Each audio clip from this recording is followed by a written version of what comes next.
Nous allons prier.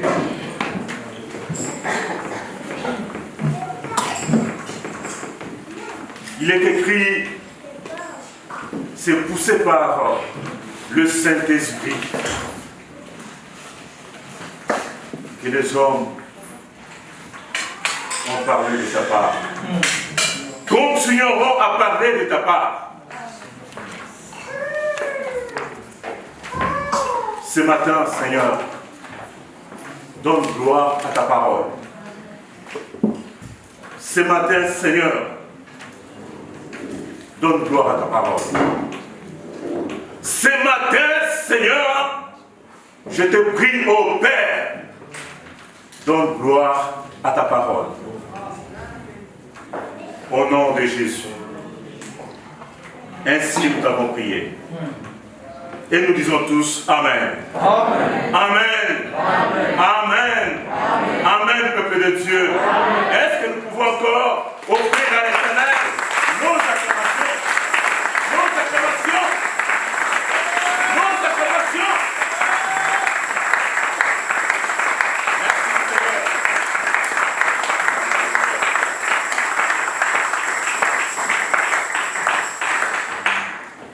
On m'a dit, mon bien-aimé, tout ça, mon frère, je pensais que tu allais te tourner vers cet homme-là.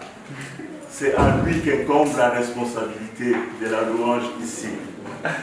Nous devons lui arracher une journée de louange dans cette salle. Alléluia. Amen. Et inviter notre bien-aimé pour venir passer la journée avec nous. Amen. Amen. Nous aurons bien-aimé, continuer dans cette ambiance. Amen. Amen. À côté d'une si bonne louange, nous avons besoin aussi d'une si bonne parole. Amen. Alléluia. Amen. Les deux doivent aller de pair. Amen. Les deux doivent aller ensemble. Alléluia. Bien-aimé, sans plus tarder, je vais t'inviter à prendre ta Bible. Mais, peuple de Dieu, nous devons aussi avoir l'habitude d'accompagner la Bible de nos carnets de notes. Alléluia. C'est très important. C'est très très important. Amen. Amen. Tu n'auras peut-être pas le temps de revoir nos prédications tout le temps au travers de notre télé YouTube. Mais quand tu prends des notes, ça te permet derrière de bérer l'écriture, de bérer la prédication, de vérifier, de revoir certaines choses. Tu peux, bien aimé, avoir pour contrepartie des questions que tu peux te poser pour besoin d'éclaircissement. Alléluia. Amen. Et mardi, on se retrouve pour des éclaircissements. Amen. Amen. Alléluia. Amen. Parce que lorsque nous prêchons les dimanches, vous n'avez pas le temps de poser des questions. Amen. Amen. Mais lorsque nous revenons ici mardi, on se laisse le temps de se poser des questions. Amen. Amen. Mettons-nous debout. Nous allons lire la parole de Dieu.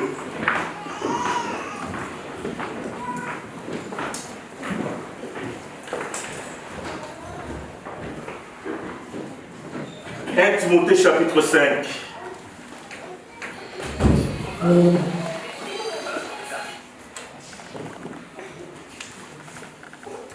Amen. Amen.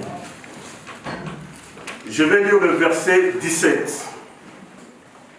C'est un message que je suis en train d'approfondir parce que nous l'avions déjà, bien aimé, prêché ou commencé à esquisser il y a 2 semaines, un vendredi. Amen. Amen. Le verset 17 de 1 Timothée chapitre 5. La Bible déclare, ma version déclare, que les anciens qui dirigent bien soient jugés dignes d'un double honneur. Surtout, vous pouvez souligner, surtout, ceux qui travaillent à la prédication et à l'enseignement. Amen. Amen. Vous pouvez vous rasseoir.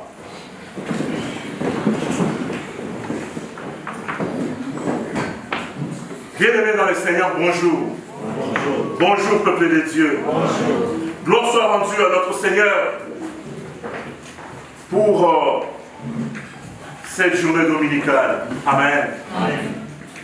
Dieu nous fait grâce de nous retrouver ce matin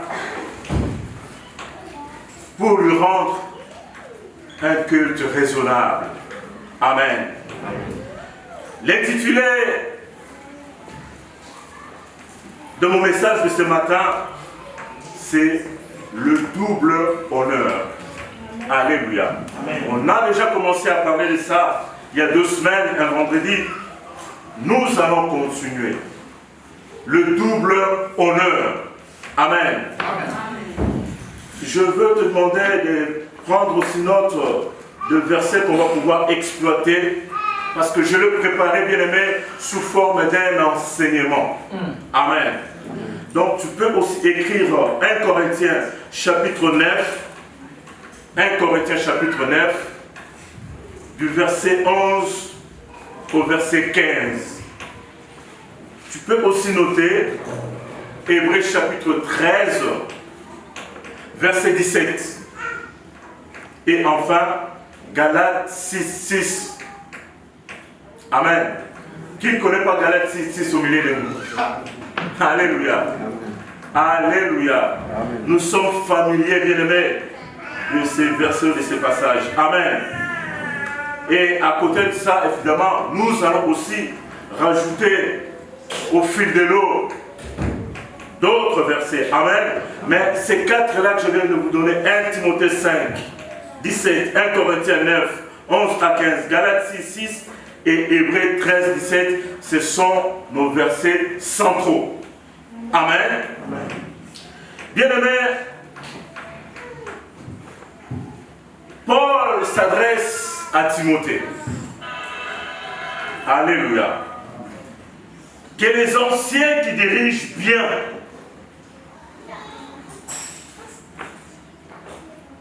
la Bible, bien aimée, quand nous la lisons, faisons également attention aux détails que donne la Bible. Ce n'est pas en vain qu'on rajoute des mots ou qu'on souligne des mots dans la Bible. Alléluia. Paul dit à Timothée que les anciens qui dirigent bien, je répète, que les anciens qui dirigent bien. En lisant ça, je me dis, mais pourquoi il souligne les mots bien? C'est qu'il y a des anciens qui ne dirigent pas bien. Alléluia. Est-ce que vous êtes d'accord avec moi? C'est que dans une communauté comme la nôtre, dans une église locale comme la nôtre, nous pouvons aussi avoir des anciens qui ne dirigent pas bien. Notons-les. Alléluia. Que les anciens qui dirigent bien soient jugés dignes d'un double honneur. Surtout ceux qui travaillent à la prédication et à l'enseignement. On commence d'abord, bien aimé, par définir ce que c'est un double honneur. Alléluia. Amen. Paul aurait pu dire qu'il soit jugé digne d'honneur. Alléluia. Mais il dit d'un double honneur. Donc il veut qu'on puisse leur attribuer plus que l'honneur. Amen. Je suis allé, bien aimé, voir ce que ce mot double honneur pouvait signifier. Quand on dit honorer quelqu'un, c'est lui rendre un hommage. Et cet hommage, bien aimé, peut prendre différentes formes. Amen. Vous avez juste à l'esprit l'hommage que le roi a rendu à Mardochée. Alléluia. C'est une des formes d'hommage qu'on peut rendre à quelqu'un. Mais aussi, un double honneur peut prendre le sens, bien aimé, d'une haute considération. Amen. Amen. Vous avez une haute considération, bien aimé, à quelqu'un, à une personne qui vous a fait du bien, d'une manière ou d'une autre. Alléluia. Vous pouvez aussi avoir une haute estime, une obéissance, un respect Bref, une reconnaissance. Amen. Amen. Donc Paul dit ici que les anciens qui dirigent bien, et nous pouvons les compter aussi parmi nous. Nous pouvons les avoir aussi bien aimés dans notre église. Des anciens qui dirigent bien. Amen. Mais qui est la personne qui peut donner cette note à un ancien? Alléluia. Amen. Comment savoir que cet ancien-là dirige bien? Nous répondrons bien à toutes ces questions à la suite du développement de notre sujet. Amen. Mais Paul, bien aimé, va faire une différence ici. Il parle des anciens qui dirigent bien, mais il va souligner avec les mots surtout. Donc, dans les anciens qui dirigent bien, il va faire une petite distinction. Donc, dans ces personnes-là qui vous gouvernent, qui vous dirigent, je veux que tu aies un regard assez particulier aux anciens qui sont destinés à l'enseignement et à la prédication. Alléluia. Amen. Alléluia. C'est pour dire que, bien aimé, dans une organisation comme la nôtre, nous pouvons avoir des anciens qui gouvernent, qui dirigent, mais qui ne sont pas forcément, bien aimés, appelés au ministère de la parole. Alléluia. Ils peuvent occuper des fonctions ou des tâches, avoir des tâches administratives, parce que l'Église a aussi besoin d'être administrée. Alléluia.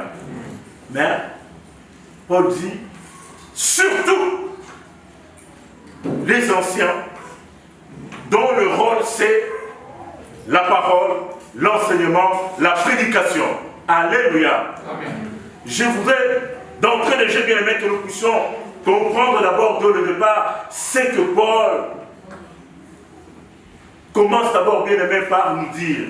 Il va d'abord, bien aimé, faire cette distinction parmi les anciens. Et pour être ancien, vous pouvez lire 1 Timothée chapitre 3. Là, on vous donne le prérequis, le portrait robot d'un ancien, d'un diacre, d'un évêque, d'une personne qui veut aspirer à occuper des fonctions, des responsabilités dans une église locale. Alléluia. Est-ce que vous êtes avec moi ce matin? Amen. Alléluia. Amen. Donc, à qui doit-on ce double honneur? C'est la première question que je me suis posée. Paul répond à cette question. Il dit aux anciens qui dirigent, qui gouvernent, c'est-à-dire ceux qui gèrent au quotidien l'œuvre de Dieu, mais aussi aux prédicateurs et aux enseignants. Ils ont droit à ce double honneur, à cette haute considération, à cette haute estime de notre part. Alléluia. Amen. Bien-aimés, cela voudrait dire que dans l'œuvre de Dieu, nous ne devons pas être de touche à tout. Alléluia. Amen. Parce que le touche à tout dans l'œuvre de Dieu conduit à ce qu'on appelle l'activisme. Amen. Alléluia. Tu crois savoir bien faire, tu crois bien faire,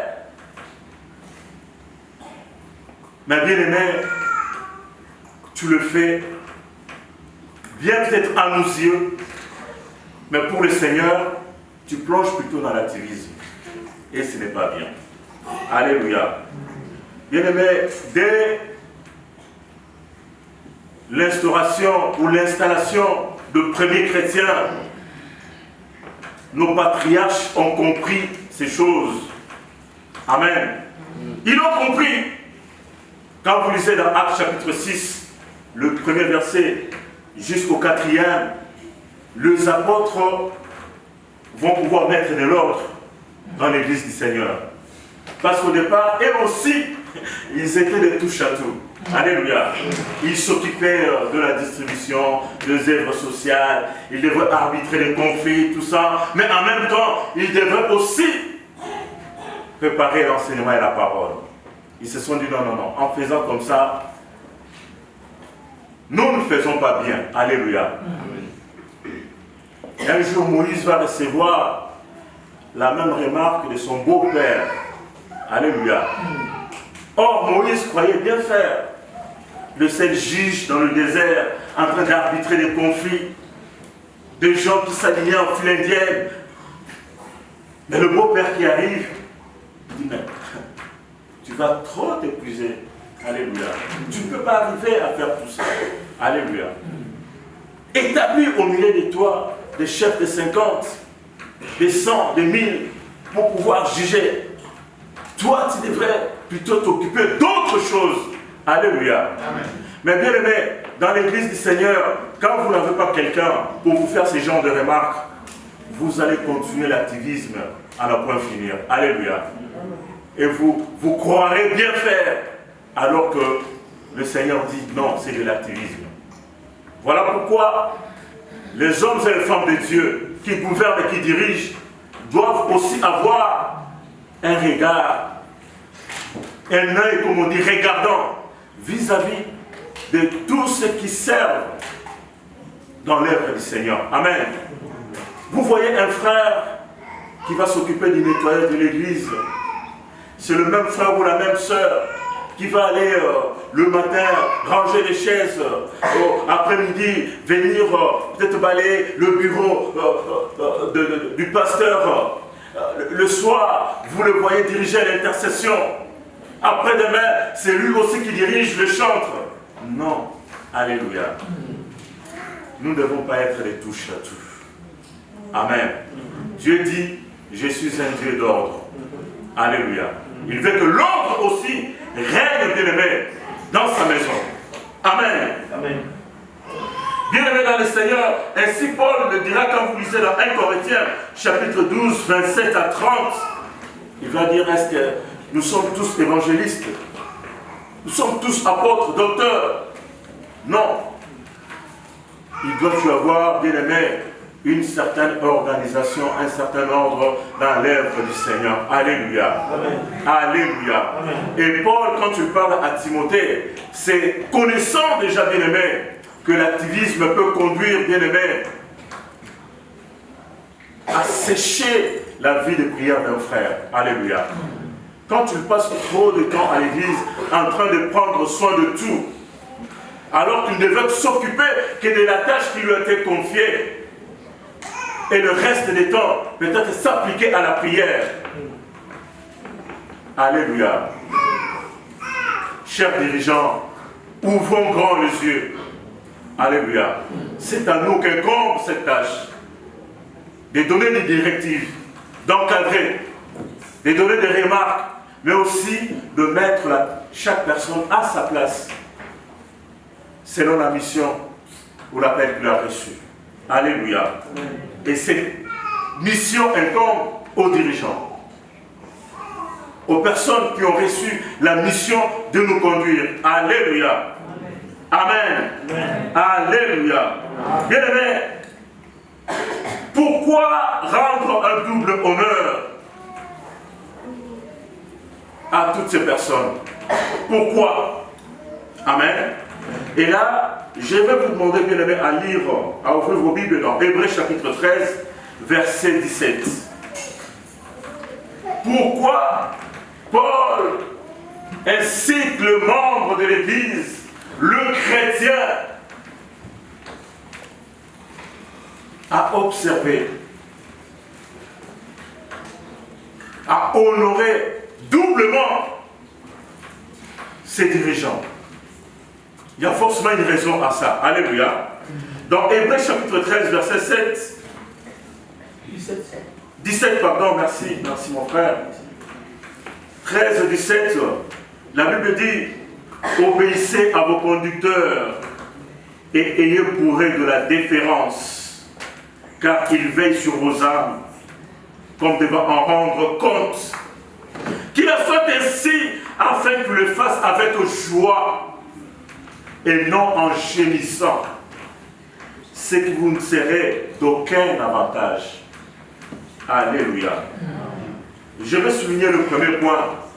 Pourquoi nous devons bien aimer cette haute estime, cette haute considération vis-à-vis de nos dirigeants, des anciens qui sont appelés à gouverner, ou des bien-aimés qui sont au ministère de la parole. La Bible dit premièrement, c'est parce que ces personnes-là veillent sur nos âmes. Ils veillent sur nos âmes. Bien-aimés, veiller sur les âmes, c'est à la fois un travail spirituel, mais aussi temporel. Alléluia. Spirituel, pourquoi? Parce que l'homme de Dieu est appelé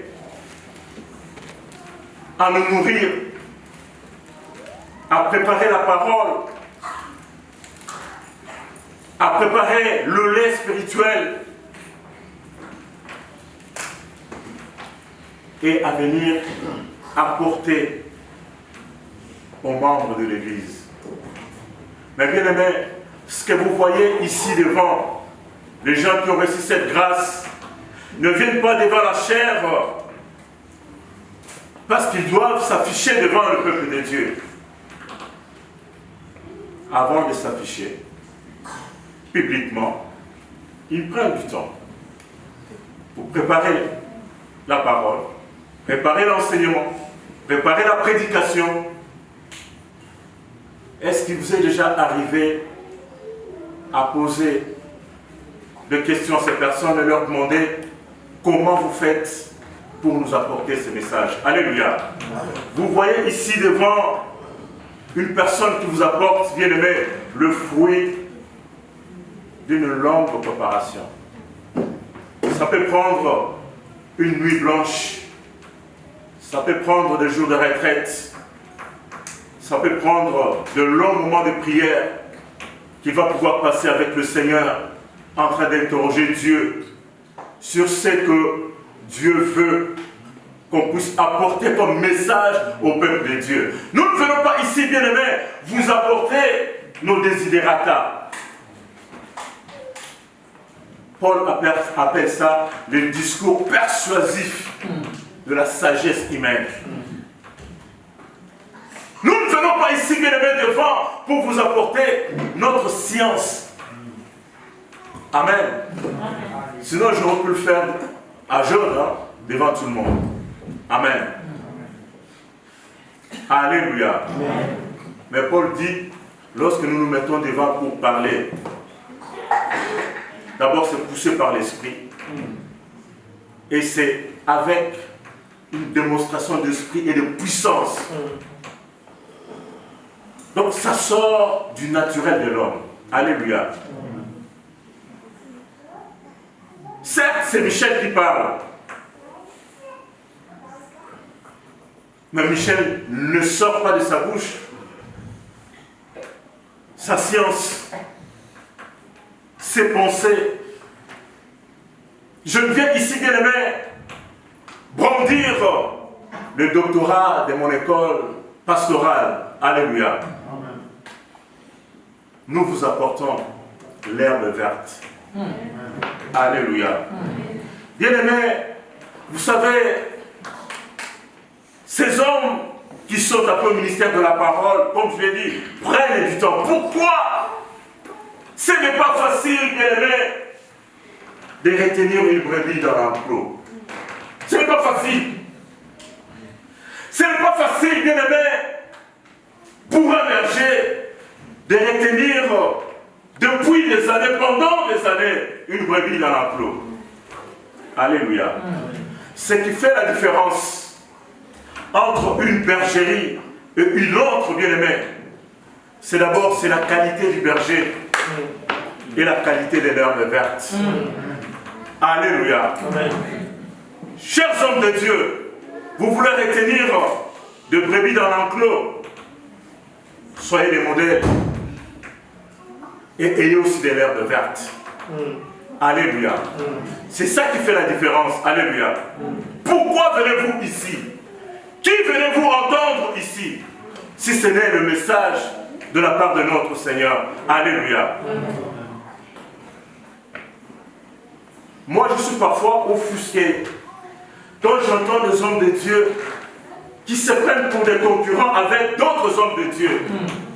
Ils prennent mes brebis, ils prennent mes membres, ils commencent à appeler mes membres.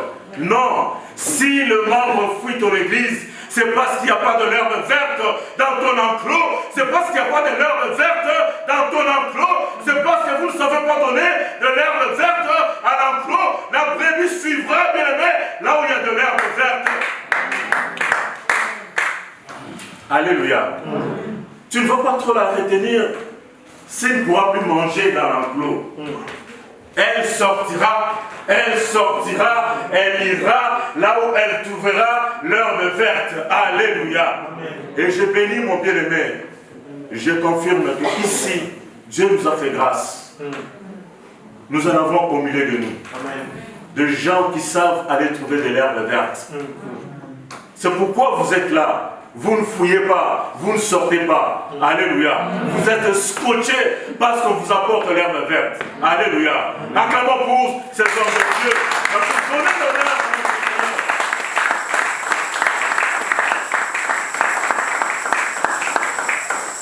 Bien-aimés, il veille sur nos âmes. Ce n'est pas seulement, comme je venais de le dire ici, une tâche spirituelle. Veiller sur nos âmes. Mais ils le font aussi, bien aimé, de manière temporelle. Le pasteur ou l'homme de Dieu, le serviteur, la servante de Dieu, n'est pas là seulement, bien aimé, pour vous apporter la parole, même si c'est la mission principale. Mais aujourd'hui, cet exercice prend d'autres formes, temporelles. Alléluia. Le pasteur qu'il est là, vous le voyez parfois, même s'il ne vous le dit pas, mais arbitrer aussi des conflits dans des couples. Alléluia. Apporter des conseils aux jeunes mariés. Alléluia. Donc ça commence à déborder aussi les cadres spirituels.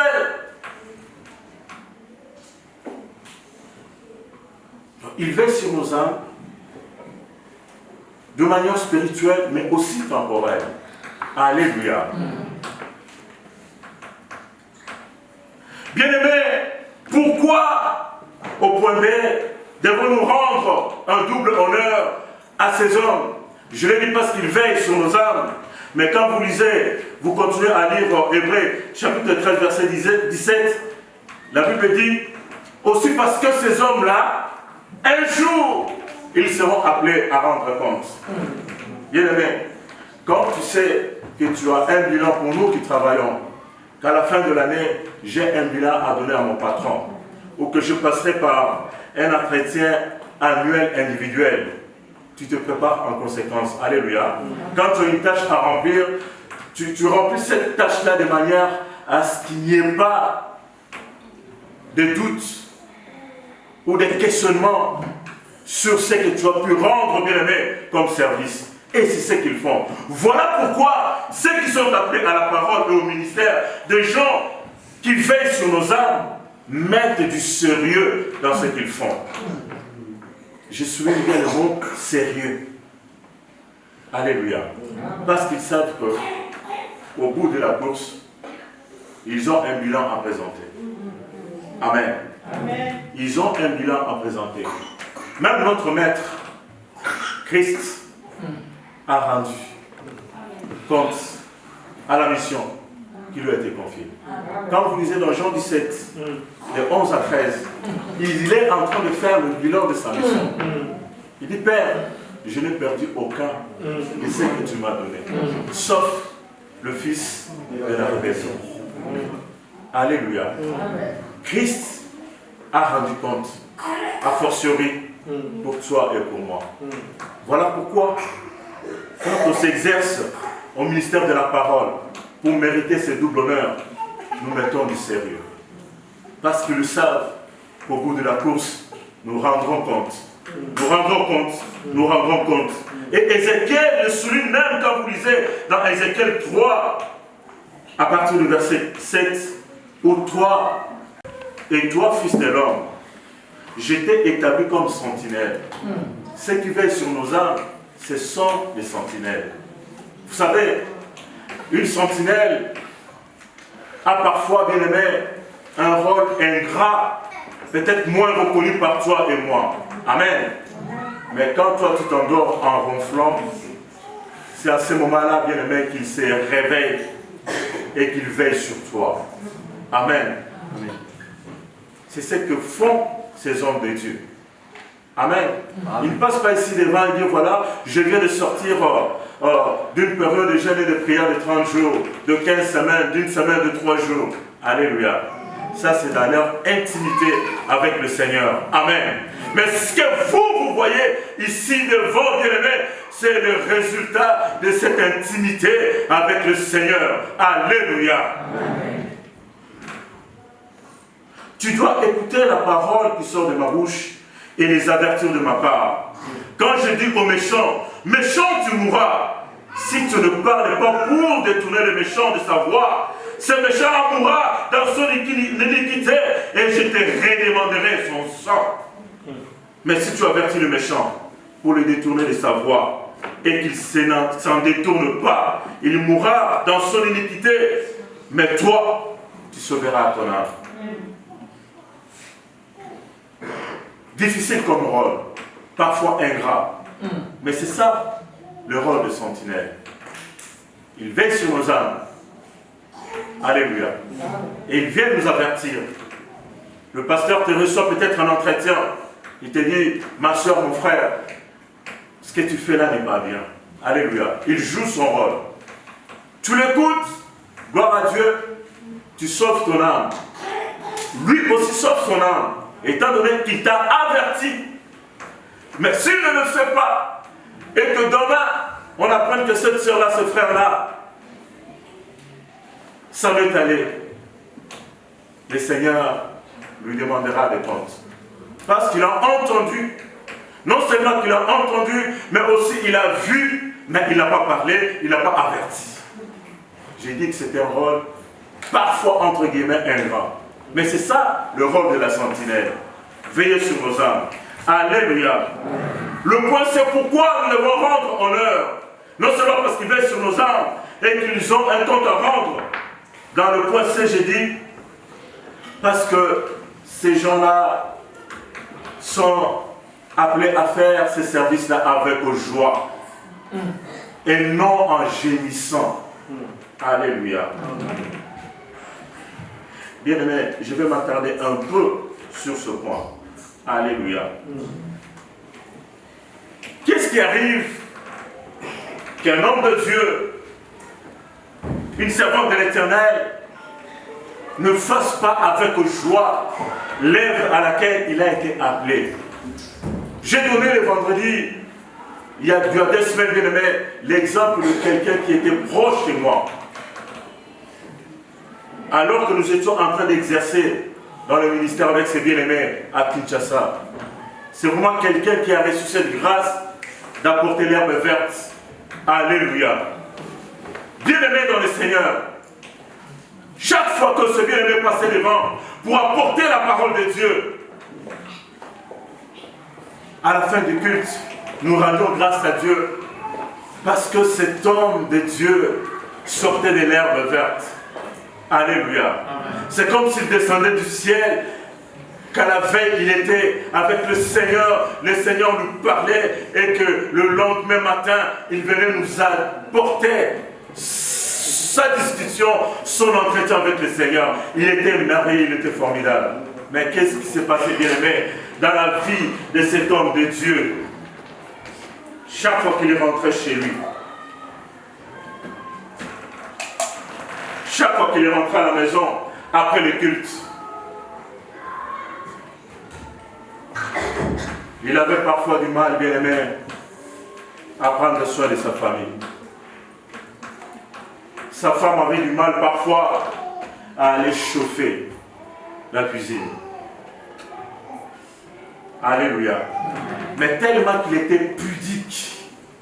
Parce que des hommes comme ça, nous en avons des femmes comme ça, bien aimées, nous en avons dans nos églises qui ont du mal à vous dire leur vraie situation. Alléluia.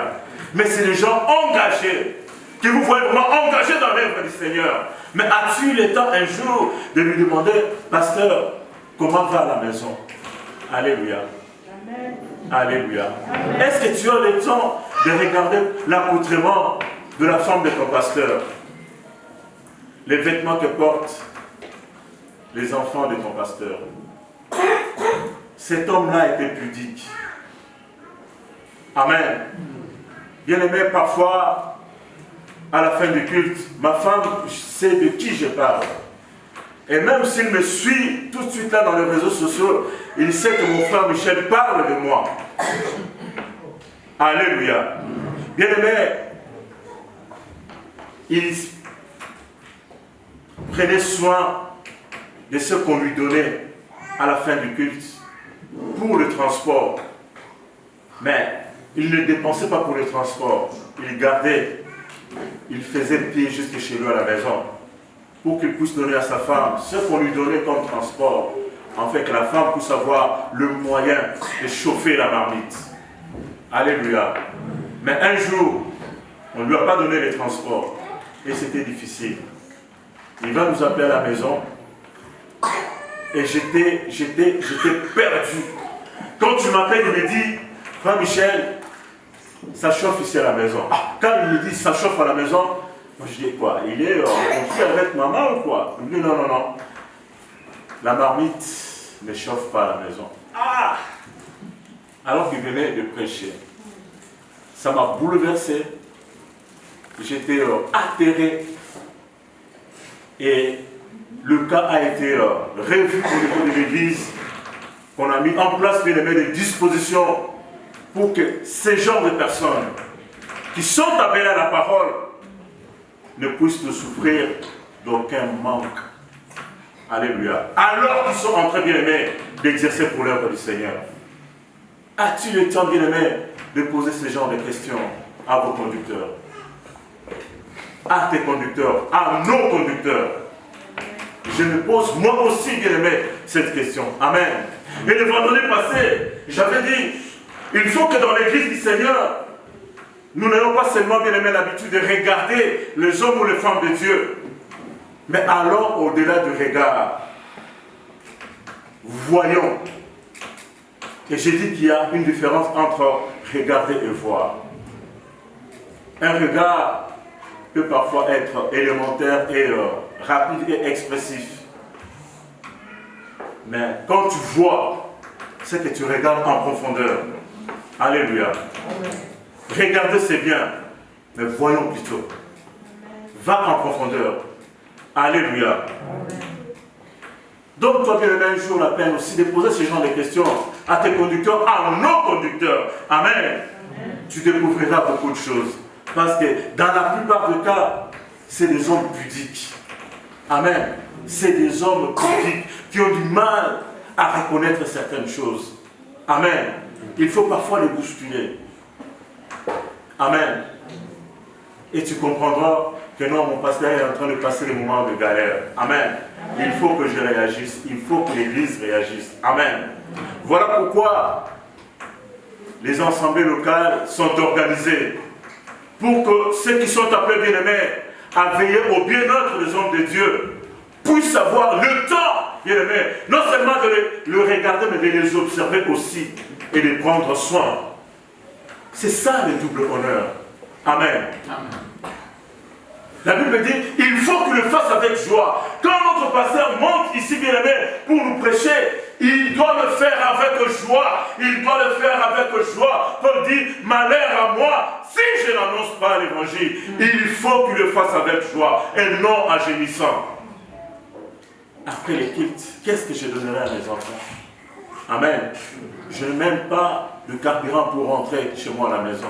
Non, bien aimé, toutes ces questions-là, nous devons, bien aimé, nous devons mettre les hommes de Dieu, les femmes de Dieu à l'abri de toutes ces questions. Alléluia. Amen. Ils doivent être à l'abri. C'est pourquoi Paul dit, et non en gémissant. Il ne faut pas, bien aimé, parce que s'il commence, bien aimé, à se poser des questions sur l'après-enseignement, l'après-culte, Paul dit, cela ne nous sera d'aucun avantage. C'est-à-dire, nous n'allons pas être bénis par la parole qui sort de la bouche de l'homme de Dieu. Alléluia. Alléluia. Nous n'allons pas être bénis. Amen. Mais comme c'est des gens pudiques, moi, bien aimé, je vous incite ces jours à aller vers eux, à les bousculer, à leur poser des questions. Amen. Alléluia. Allez vers eux. Ce sont vos conducteurs. Allez vers eux. Alléluia. Allez vers eux, bien-aimés. Donc, quand vous lisez, comme je disais dans 1 Corinthiens 9, 16 à 18, Paul dit, malheur à moi si je n'annonce pas l'évangile. Amen. Il va même dire qu'il le fait parce que la nécessité lui a été imposée. Quand la Bible dit ça, c'est que l'appel que reçoit l'homme de Dieu, l'appel que Paul a reçu, c'est un appel irrévocable. Alléluia. Amen. Il faut bien aimer que cette mission soit remplie de bon cœur pour que le peuple de Dieu soit béni. Paul a dit, ce sont des hommes qui ont reçu gratuitement. Voilà pourquoi ils donnent aussi gratuitement. Alléluia. Et dans l'esprit de Paul, il va rajouter et dire, parce que ça c'est une discipline personnelle que chacun peut se donner. Amen. Paul n'a pas reçu la recommandation du Seigneur pour dire « Je ne vais pas appliquer ce qu'il a appelé ici le droit des prédicateurs ». Mais c'est une discipline personnelle que chacune de nous peut, bien aimer, s'offrir. Amen. Amen. Il dit pour ne pas être sujet d'obstacle auprès de certaines personnes, oui, ils peuvent aussi se retrouver, bien aimés, au sein de nos églises, ces genres de personnes qui sont là pour pointer du doigt les hommes de Dieu. Et surtout en Occident. Quand vous avez bien aimé un serviteur, un pasteur qui ne travaille pas. Alléluia. Qu'est-ce qu'on ne va pas dire de lui? Amen. Il vit des offrandes de mort. Il vit de nos dîmes. Est-ce un péché que de voir l'homme de Dieu vivre de son travail, de sa mission? Amen. Mais c'est mal jugé, et sévèrement jugé par vous et nous. Il doit travailler comme tout le monde. Il doit travailler comme tout le monde. Et Paul n'a pas voulu être obstacle pour ces gens de questionnement qui peuvent se poser au milieu de nous. Il n'a pas mis en exécution ce qu'il appelle son droit de prédicateur. Mais ce qu'il a privilégié, c'est le salut d'une âme. Le salut d'une âme. Il était prêt, bien aimé, à se déroger de son droit d'utilisateur pour l'objectif final qui est le salut d'une âme. Oui, je renonce à ce dont j'avais légitimé ma droit. Amen. Mais pour que je ne sois pas obstacle à cette âme. Le salut d'une âme n'a pas de prix. Alléluia. Et ça, les hommes de Dieu le savent très bien. Donc ça, c'est une ligne de conduite personnelle que Paul s'est donnée. Alléluia. Amen.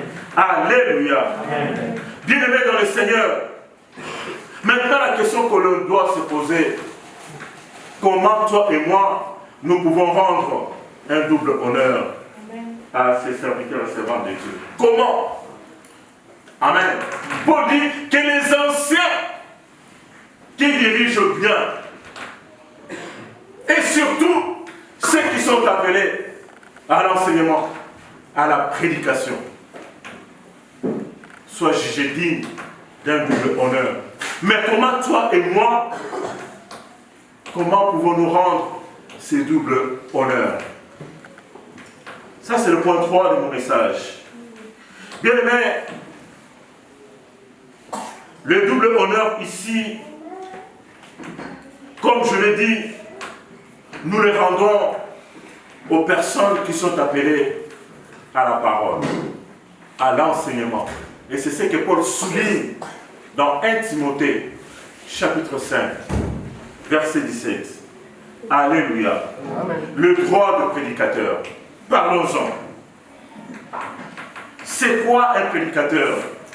Je l'ai dit, la personne qui est appelée au ministère de la parole. c'est un prédicateur. Alléluia. Pour le définir si simplement. C'est celui qui a reçu l'appel de Dieu pour servir au ministère de la parole. Mais ces droits de prédicateur dont parle le bien-aimé, Paul ne s'en est pas servi, comme je l'ai dit, pour une discipline personnelle. Alléluia. Amen. Mais Christ le recommande. Amen. Quand vous lisez Luc chapitre 10 et 7, Amen. Christ dit, quand tu l'envoies, ses disciples, dans la mission, il leur a dit, ne vous encombrez pas avec beaucoup de choses. Alléluia. Là où on vous recevra, vous boirez, vous mangerez les sons qu'on vous donnera. Amen. Car l'ouvrier mérite son salaire. Ça, c'est Christ qui le recommande. Paul aussi était bénéficiaire de ce droit. Mais pour une discipline personnelle, il n'a pas usé. Amen. Donc si ton pasteur le fait, bien aimé, ne le pointe pas du doigt. L'ouvrier mérite son salaire. Alléluia. Alléluia. Mais aussi la loi, depuis Moïse l'a prescrit. Quand vous lisez dans Deutéronome, chapitre 25, verset 4, la Bible dit, il ne faut pas fermer la gueule, alléluia, du bœuf quand il est en train, bien aimé, alléluia, de faire le travail des champs. Il faut qu'il broute aussi en même temps. Amen. Alléluia. Le bœuf, bien aimé, est en train de labourer. Toi, tu vas prendre son museau, tu vas l'enfermer. Amen. Il ne te rendra pas un travail de qualité. C'est ce que Paul dit ici. Il faut qu'il le fasse avec joie et non en gémissant. Parce que si le bœuf commence à gémir, mais il ne va plus labourer la terre. Alléluia.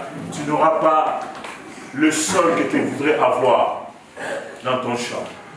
Ces hommes-là, bien aimés, il ne faut pas qu'on le ferme la bouche. Ils doivent manger.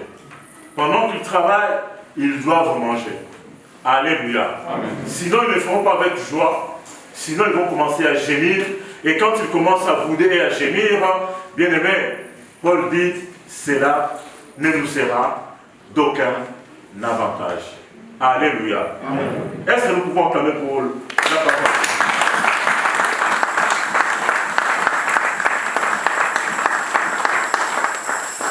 Mais bien aimé, ces droits de prédicateur, je l'ai dit vendredi passé, à l'origine, parce qu'il faut toujours comprendre comment ça a été géré dès le début. Amen. Amen.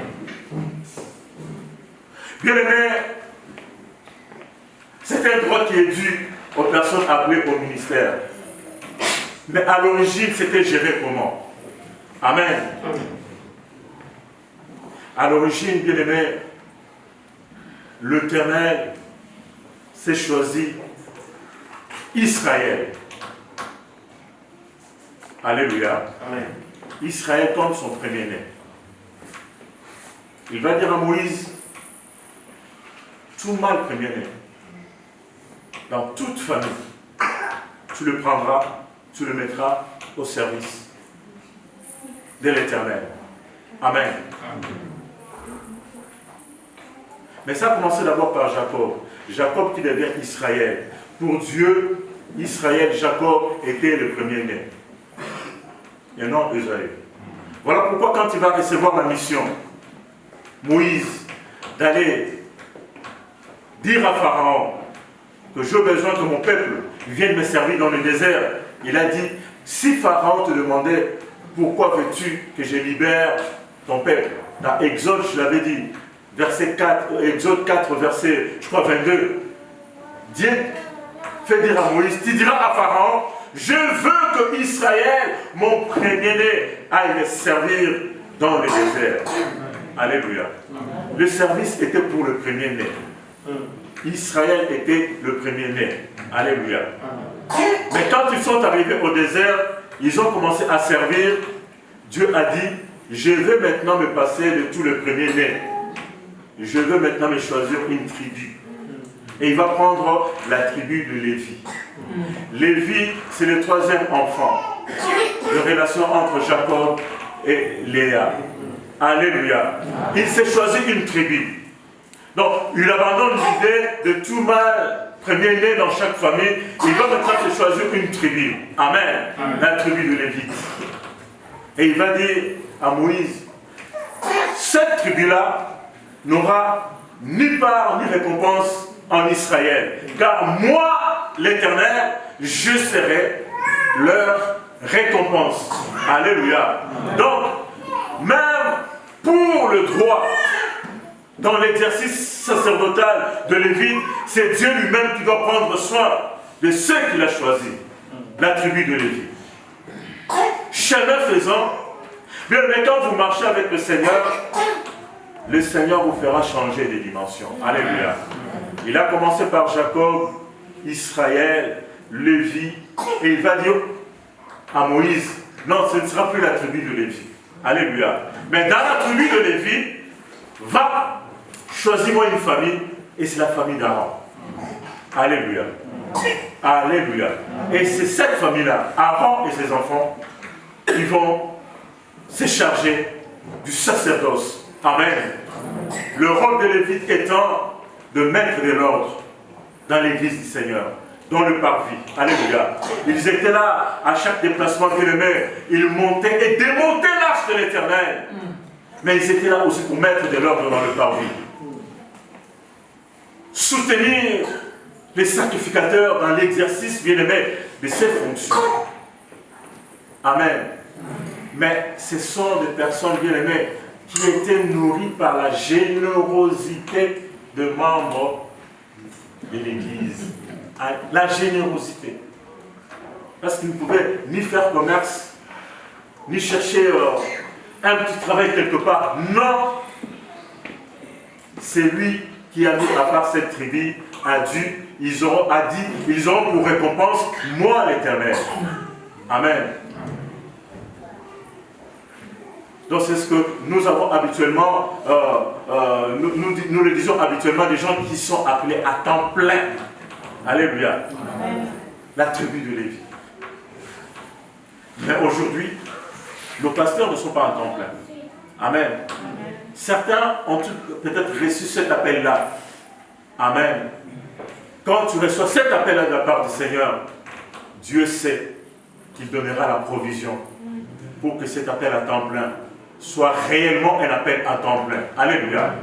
Tu ne verras pas un lundi le pasteur Henri Chien et il va de manière détournée pour que les gens ne le voient pas alors qu'il était en temps plein. Non, non, non. Si l'Éternel, bien-aimé, appelle en temps plein, il mettra la provision qu'il faut, bien-aimé, pour que cela soit véritablement une tâche à temps plein. C'était déjà, bien-aimé, le Lévite qui était nourri de la générosité des membres d'Israël. Amen. Amen. Alléluia. Amen. Mais bien aimé, disons-nous des choses clairement. Nous pouvons, nous aussi, un jour dire à notre pasteur, non pasteur, abandonne un peu Michel. Amen. Nous allons créer une structure au niveau de l'église pour que nous puissions prendre soin de toi. Amen. Mais lorsque, bien aimé, nous le disons et que nous mettons en place cette structure, il faut bien aimé, que l'église soit à mesure de prendre réellement soin de l'homme de Dieu et de sa famille. Ici, actuellement, bien aimé, à l'heure où nous parlons, quand nous mettons ces structures en place, cela suppose, bien aimé, que pour notre pasteur, nous devons calculer un salaire qui lui convienne. Alléluia. Nous devons aussi, bien aimé, calculer, oui, sa mutuelle. Nous devons, bien aimé, payer aussi sa retraite. Nous devons, tout cela, bien aimé, doit être pris en compte. Alléluia. Et pour cela, il faut que l'Église mette en place, bien aimé, une structure qui réponde à ces exigences. Amen. Pour que le pasteur fasse le travail avec joie et non avec gémissement. Alléluia. Pour que notre pasteur fasse ce travail-là avec joie et non avec gémissement. Nous sommes capables de le faire si nous nous donnons le moyen. Cela suppose que, bien aimé, pour toi, tu as besoin aussi de travailler. Alléluia. Pour contribuer à la marche et l'œuvre de Dieu. Moi, quand je prie, l'une de mes prières pour le membre de mon église, je dis toujours à Dieu, Seigneur, les chômeurs ne seront pas comptés parmi nous. Je veux que tu aies du travail. Tu n'as peut-être pas de documents. Amen. Mais cela passe, bien aimé, par être régularisé. Et puis derrière, avoir un document qui te permet, bien aimé, de travailler. Nous sommes en Occident, en Europe, c'est la voie exigée. Moi, je ne veux pas, bien aimé, mon frère, ma soeur, que tu sois un travailleur clandestin. Amen. En travaillant de manière clandestine, bien aimé, tu ne contribues pas à ta retraite. L'âge avance, tu continues ta clandestinité en travaillant, tu ne contribues pas à ta retraite. Alléluia. Et c'est difficile. Et tu as peut-être du mal aussi à prendre une mutuelle. Voilà pourquoi nous devons continuer à prier. Pour nos bien-aimés qui n'ont pas de documents, qui continuent peut-être à travailler de manière clandestine, c'est que moi je ne conseille pas à prier. Continuez à prier pour que ces bien-aimés aient leurs documents, soient régularisés et qu'ils puissent avoir un travail digne. Amen. Un travail digne est un travail protecteur pour toi, pour ta famille, mais aussi pour ton église. Alléluia. Acclamons pour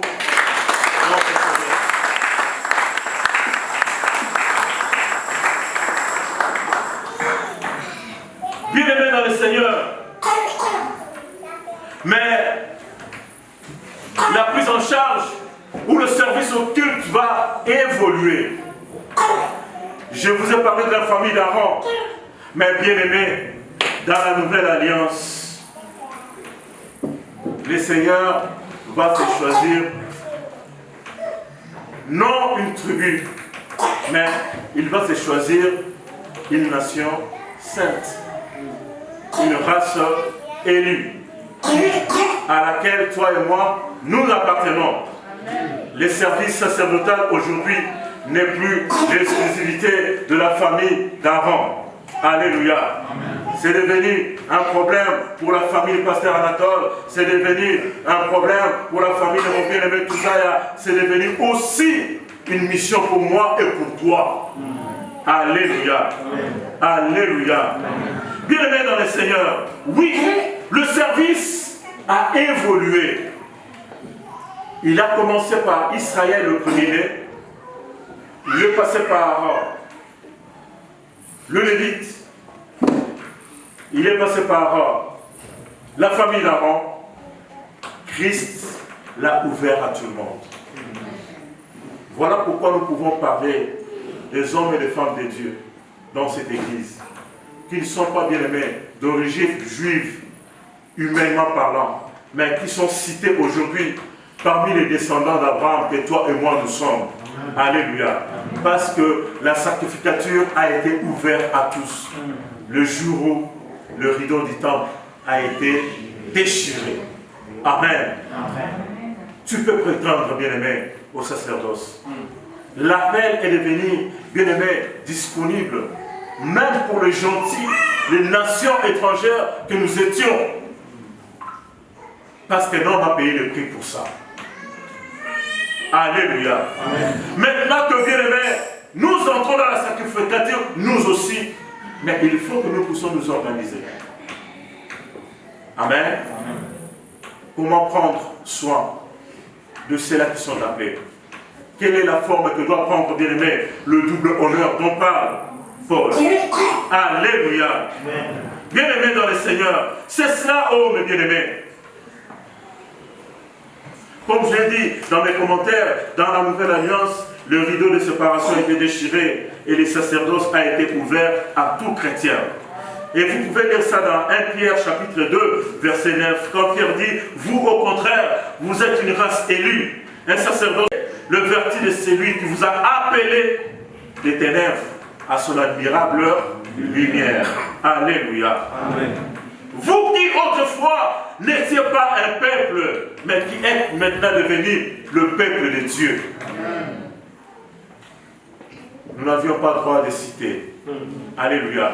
Mais aujourd'hui, tu es compté, je suis compté parmi les héritiers, les co-héritiers avec Christ. N'est-ce pas là, bien-aimé, une grâce exceptionnelle? Est-ce que nous pouvons acclamer pour notre Seigneur?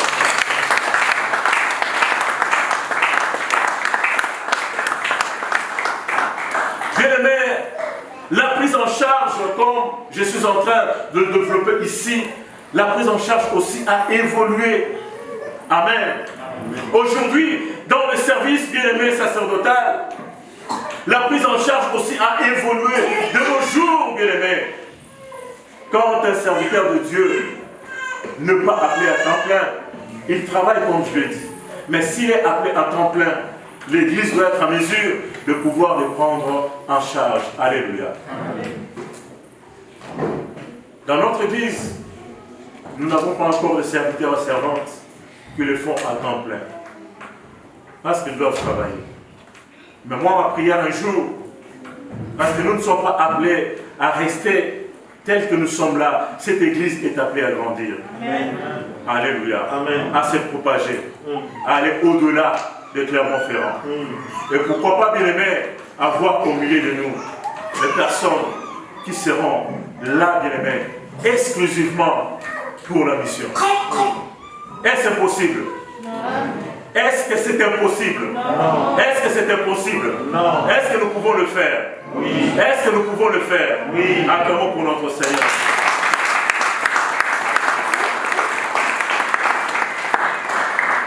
Bien aimé, la situation économique et sociale de Lévite était une situation précaire parce qu'ils étaient laissés à la générosité des membres. Et le Seigneur touchait toujours les membres de l'Église pour venir, bien aimé, servir l'Église avec leurs biens. Vous connaissez l'exemple de nos premiers chrétiens, nos patriarches. Alléluia. La Bible dit qu'ils vendaient tout ce qu'ils avaient. Amen. Ils vendaient, ils venaient donner. Ça peut arriver un jour que tu dises à ton pasteur, non, le véhicule dans lequel tu circules ou avec lequel tu circules devient trop vieux. Prends le contact. Amen. Alléluia. Amen. Nous voyons, nous entendons ce genre de témoignages. Est-ce que c'est impossible pour toi et pour moi? Non. Alléluia. C'est que nous sommes en mesure aussi de pouvoir le faire. Amen. Nous sommes en mesure de pouvoir le faire. C'est pourquoi je l'ai dit, il ne faut pas seulement regarder les hommes de Dieu, mais il faut aussi les voir. Aller au-delà du regard. Amen. Amen. Alléluia. Amen. Oui, bien-aimés, nous sommes en mesure de pouvoir le faire. Amen. Amen. Un jour, dans l'église, dans le temple, bien-aimés, la ration a commencé à manquer. Amen. Les Lévites ont commencé à gémir. Amen. Ils ne faisaient plus le travail avec joie. Amen. Ce qui est arrivé, c'est quoi? Ils sont rentrés dans leur territoire. Chacun est rentré dans sa maison. Et ça, vous pouvez lire, bien aimé, dans Néhémie chapitre 13, verset 10. Quand Néhémie rentre, c'est le constat qu'il fait. Amen. Je ne vois plus les intercesseurs. Les chantres, le service des chantres n'était plus organisé. Alléluia. Le parvis n'était plus ordonné. Parce que les gens qui étaient amenés à faire de l'ordre, à mettre de l'ordre, ont préféré rentrer chacun dans sa famille. Pourquoi? Parce que les membres ne donnaient plus. Alléluia. Bien-aimés dans le Seigneur, c'est ce que je voudrais te dire ce matin. Nous sommes l'église Victory Church. Nous sommes une association cultuelle. Aujourd'hui, en tant qu'association, nous vivons de votre générosité. Si aujourd'hui, tu te décides de ne pas donner, et que moi aussi, je ne donne pas, nous fermons l'église. Est-ce que c'est ce que nous voulons? Non. Est-ce que c'est ce que nous voulons? Non. Alléluia.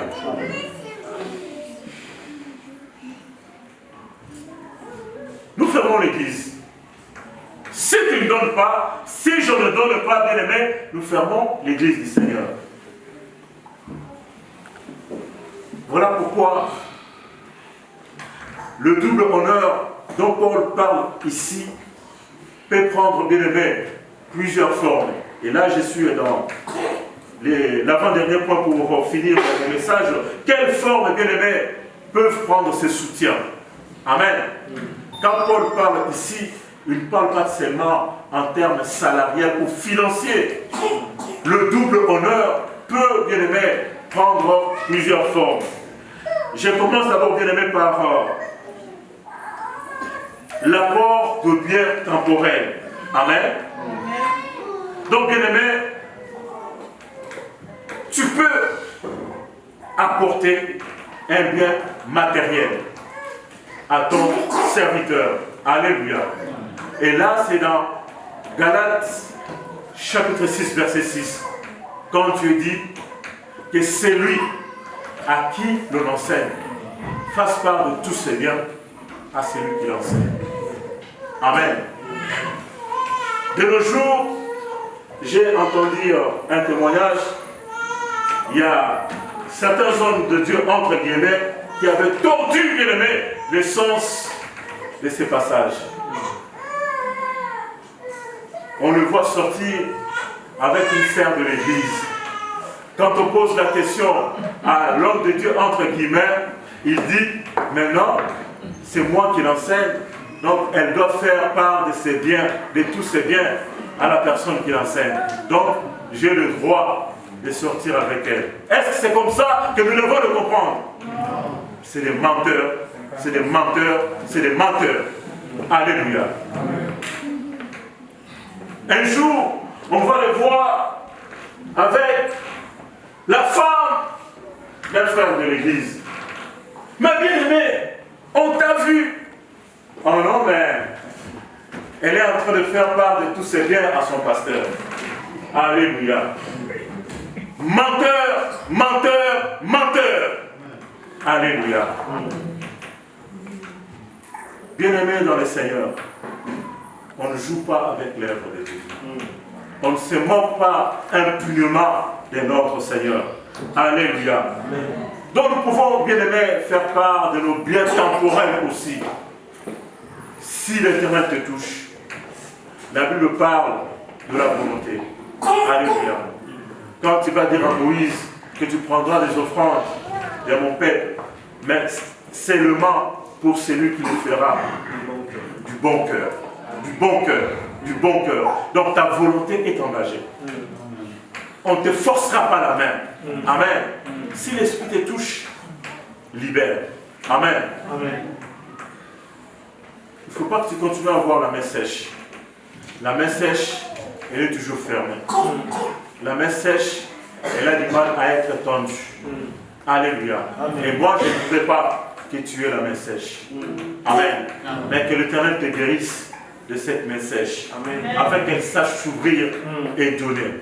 Amen. Amen. La main qui donne est une main bénie. Alléluia. Alléluia. Acclamons pour notre Seigneur.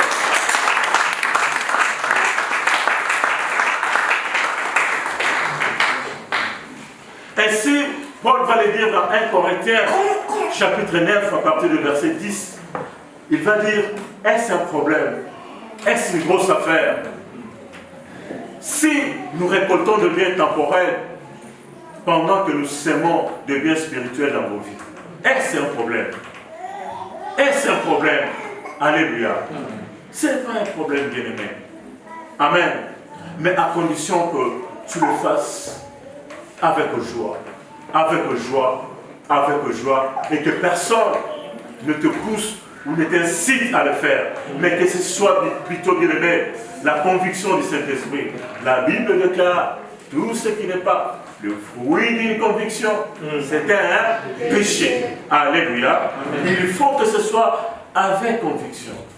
Donc ta volonté doit être engagée. Dans cette église, on ne te forcera pas, bien-aimé, à contribuer pour acheter tel outil ou tel autre. Alléluia. Ta volonté sera toujours engagée et tu le feras du bon cœur, bien-aimé. Amen. Parce que nous voulons que celui qui donne, ce soit aussi la personne qui soit bénie. Amen.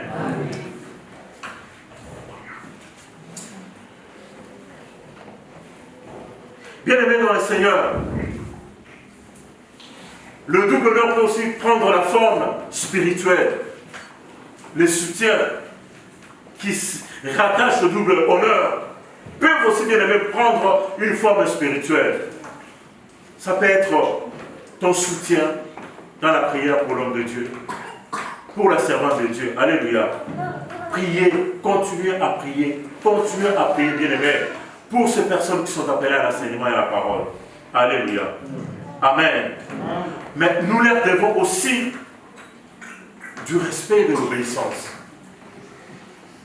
Quand j'étais en train d'écrire ma prédication, le Seigneur m'a mis à cœur de sortir une phrase et de te dire que ton pasteur n'est pas ton camarade. Est-ce que tu l'as compris? Amen. Ton pasteur n'est pas ton camarade. Amen. Il peut être ton ami. Christ a dit, je ne vous appellerai plus des serviteurs, mais des amis.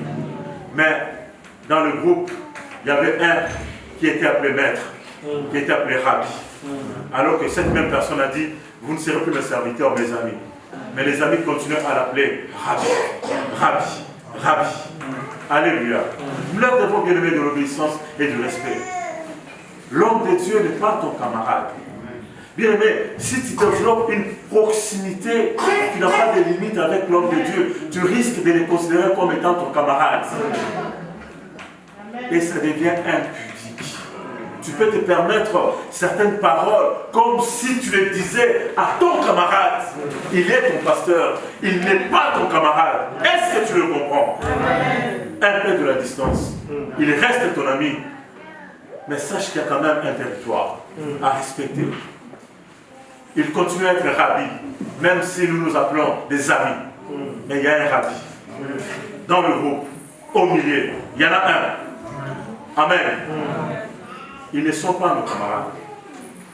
Nous nous permettons parfois certaines libertés. Ça frise l'indécence. Alléluia. Nous ne devons pas, nous, enfants de Dieu, nous habituer à ça. Ne considérons pas, bien aimés, nos dirigeants, nos responsables, comme étant nos camarades. Amen. Amen. Paul parle même de la déférence. Quand vous lisez Hébreux 13, la déférence, bien aimé, c'est une forme de vénération. Je ne te dis pas, bien aimé, de commencer à adorer nos responsables. Non, d'avoir plutôt de l'estime, de la déférence, du respect, de l'obéissance. Alléluia. Gardez quand même une certaine distance.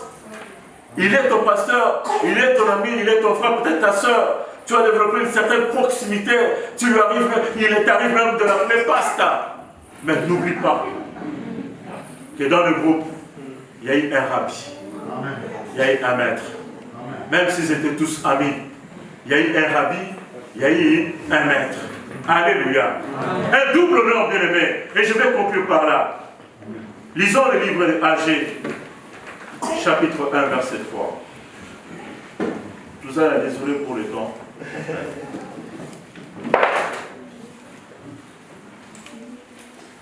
Je vais lire le livre de Agé, chapitre 1. Je vais lire le verset 3. C'est pourquoi la parole de l'Éternel leur fut adressée par Agé, le prophète, en ces mots. Est-ce le temps pour vous d'habiter vos demeures lambrisées quand cette maison est détruite? Alléluia. Nous voulons bien aimer construire cette maison. Mais je voudrais que ta volonté soit engagée. Je voudrais que ta responsabilité soit engagée. Amen. Ce que nous faisons dans cette maison peut nous être, bien aimés, restitué autrement. Quand vous continuez la lecture, Dieu dit, c'est pourquoi vos poches sont trouées. Lorsque vous habitez de demeure bien faite, décorée, très belle, alors que l'œuvre du Seigneur est foulée aux pieds. Comment voulez-vous être bénis? Comment voulons-nous être bénis? Alléluia. Alléluia. Le double honneur. Le double honneur. Le double honneur de l'estime bien-aimée, de la haute considération. Prendre à cœur l'œuvre de Dieu. À savoir que si je ne m'implique pas, personne d'autre ne s'impliquera à ma place. Alléluia. Et du respect pour ceux qui sont appelés au ministère de la parole. Mettons-nous debout, nous allons prier.